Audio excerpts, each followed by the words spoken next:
Election day across the state, and voters here in Macon-Bibb County hit the polls to cast ballots for primary elections. 41 NBC's Taylor Terrell joins us live at Northeast High School with more on the voter turnout. Taylor? Hey, Skylar. Right now, the polls at Northeast High School are pretty steady, and I'm told it's been that way all day long. There's been about 450 voters and counting.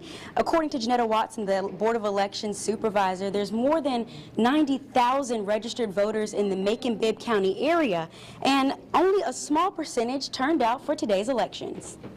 Slowly but surely. We've been out visiting some precincts, and they have a few people in, here and there. Primary election voter turnout has not been as successful as it was 4 years ago. And election supervisor Janetta Watson believes it may be because primary elections are earlier this year. This is another historical election for Macon-Bibb County, being that we don't have a true comparison because 4 years ago, early voting was 45 days out. Lake Wildwood saw more than 300 voters.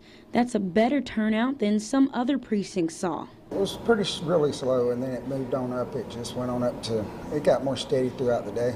Watson says it's up to the citizens to have their voice heard. And you can make a difference. That one vote, votes add up. It's like a penny. You find a penny, you find two. The more pennies you find, they begin to add up after a while. It's the same thing with a vote. And after primaries, the election supervisor sees a runoff in the future. Most likely there will be. There are so many candidates on the ballot. There are some races that have up to 9 candidates on the ballot. And when voters cross that bridge, candidates will be looking for their vote.